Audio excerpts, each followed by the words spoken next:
primeiro lugar, o universo teve um começo. Esse universo que nós acreditamos teve um começo. E antes do universo, não havia nada. Nem o tempo, nem o espaço, gravidade. nem a gravidade, nem a energia, não havia nada. Era o zero absoluto. Isso.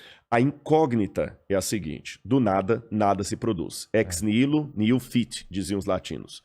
Se não havia nada, por que hoje há algo? É uma pergunta que já vem desde Parmênides. Por que existe algo ao invés de nada? Eu sou cético demais para acreditar que do nada pode sair tudo. É mais sensato para mim acreditar que existia uma causa primeira, para citar o Aristóteles aqui, essa causa primeira que deu origem a tudo que existe e ela mesma não pode ser dimensionada ou delimitada pelo tempo, pela gravidade, porque essas coisas partem depois dela. E a teologia vai chamar essa causa primeira de Deus. Tá certo? E alguns falam, não, eu acredito em qualquer coisa, menos Deus. Eu prefiro acreditar na possibilidade de ter tido um universo anterior ao nosso. Tem aquela teoria do efeito sanfona, né? Ele vai se expandindo, expandindo, depois contrai, explode, etc. Só que quais são as evidências científicas para isso? Zero absoluto. Né? Então, apenas sabendo, a gente só sabe que o universo está se expandindo, isso sabe. Exatamente. Então, na verdade, eu sou tão cético quanto os ateus.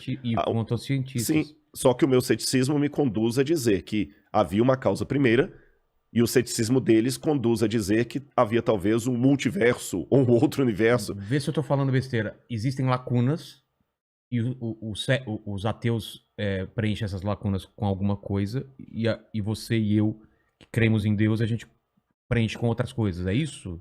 Sim e não, são lacunas. É só que essa frase, o Deus das lacunas, ela acabou... Existe isso? Existe essa expressão, o Deus das lacunas. Não sabia. Só que ela é dita de uma forma pejorativa, sabe? Ela é dita de uma forma pejorativa, como se fosse assim, o crente, o crentez, até para falar numa linguagem bem vulgar assim... Não tem explicação, assim, não tem explicação, é Deus. Ponto, não tem explicação, é Deus. E isso acaba caindo realmente numa forma caricata. Fácil, né? É exatamente, porque... Existe também o acaso. Eu tô conversando com você aqui, eu posso derrubar esse copo e cair no chão e quebrar. Não é um milagre. É um milagre, ou o diabo que derrubou, ou Deus que derrubou. Então, realmente é uma forma caricata de falar da fé. Eu não acredito que seria simplesmente o Deus das lacunas. É a lógica que me permite preencher essa lacuna com uma hipótese, que a minha hipótese é a hipótese teocêntrica, a hipótese de Deus. Tá.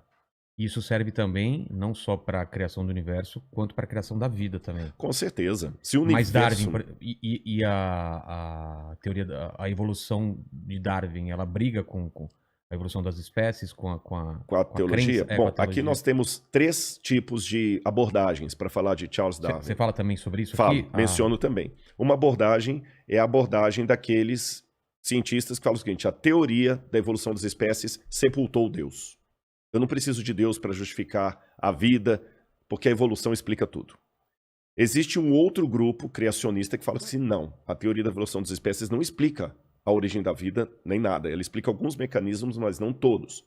E existe um grupo intermediário que diz, não, eu acredito na evolução das espécies e acredito em Deus. Deus usou a evolução para trazer tudo à existência. Com essas 3 colocações em voga, eu particularmente sou da terceira, eu sou criacionista. Eu digo o seguinte, a teoria da evolução das espécies de Darwin, ela teve realmente um salto explicativo muito bom para várias coisas. Várias coisas. Eu estive em Galápagos, eu li a origem das espécies, li a origem do homem, que ele também escreveu. O Darwin foi um gênio em muita coisa. E em que sentido eu concordo e acredito na teoria da evolução de Darwin? Quando ele usa aquilo que, essa expressão não é dele, eu que estou usando, aquilo que eu chamaria de microevolução. Vou dar um exemplo para você. No momento em que nós estamos tendo esse bate-papo aqui, uma palavra que está passando demais por aí é a palavra a variante do vírus. A variante do vírus, né? A variante, o vírus está mutando e tudo mais. Isso mostra que realmente no grupo das células, elas mudam realmente muito rápido. Elas se adaptam. Isso é uma forma microscópia de ver o que acontece na natureza. Numa escala maior e mais lenta. E Darwin percebeu isso. Ele notou que os tentilhões lá de Galápagos são várias ilhas que tem ali em Galápagos, que os tentilhões de uma ilha tinham um bico de um jeito, da outra ilha tinha um bico de outro jeito, e ele ligou o formato do bico dos tentilhões dos pássaros com o tipo de fruta que havia ali. Função Então, o cara foi um gênio, você tá entendendo? Absurdo. E com isso eu concordo com ele. Os animais foram mudando ao longo dos tempos, por exemplo, se adaptando. Você tinha um casal primitivo lá de lupus caninos, e desse casal primitivo deu uma série de tipos de animais caninos diferentes, que vão desde a raposa até o chihuahua, o rottweiler, o husky siberiano, vários cachorros, o coiote, o lobo, o felis leu deu origem a vários tipos de felinos. Isso aí Darwin realmente está de parabéns. Agora, o que eu acho que Darwin não provou? E aqui que eu acho que desculpe-me falar assim, sem querer ser panfletário, até a ingenuidade de quem é darwinista roxo. Darwin não provou que uma espécie virou outra espécie. Por exemplo, que viemos do macaco. Na verdade, Darwin nunca disse isso. Não, né? Não. Darwin diz que nós viemos de um ancestral comum com símios. E símio, para o macaco, não é um sinônimo perfeito. Mas explicando de maneira mais simples assim, embora eu não seja biólogo, né? Existia, na visão darwinista, um ancestral comum que deu origem a alguns tipos de macacos, como os orangotangos e os chimpanzés. E desse mesmo tronco saiu outro tronco que deu origem ao Ramapithecus, que depois foi evoluindo de Ramapithecus para Homo ergaster, tem vários lá, Australopithecus, até chegar no Homo sapiens e o Homo sapiens sapiens, que é o homem moderno. Então nós somos parentes deles aí. Só que, qual a prova fóssil disso? Por exemplo, que os répteis no passado que as aves no passado eram répteis. Não existe nenhuma prova, não existe nenhum fóssil de transição, é zero. Mesmo que eu falei da mutação do vírus do Covid, tem a variante da Amazônia, a variante lá da China, a variante da Índia, mas o vírus ainda é vírus do Covid. O vírus do Covid não virou um vírus da hepatite. O vírus do Covid não virou um vírus da AIDS. Entendi. Você está entendendo? Ele está realmente mutacionando-se, mas ele continua sendo um vírus do Covid mutacionado. Ele não virou Covid, agora virou AIDS. Aliás, graças a Deus por isso. Imagina, você está criando uma vacina para uma doença, daqui a pouquinho dentro do seu organismo ele vira outra doença. Então não existe nenhuma prova biológica que um ser de uma espécie evoluiu e virou ser de outra espécie. Você está entendendo? Um dinossauro virou uma galinha. Isso não tem. Então eu sou cético. Não existem essas provas até hoje. Já tentaram várias vezes forjar até provas. Parece que tem um elo perdido, né? O pessoal não conseguem achar esse elo perdido. Exatamente. Que é esse salto. Esse salto não tem. Você tem apenas indícios.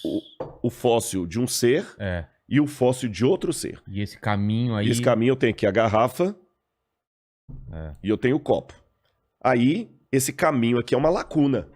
Aí o evolucionista fala assim, não, esse copo aqui foi evoluindo, evoluindo, evoluindo, até virar essa garrafa.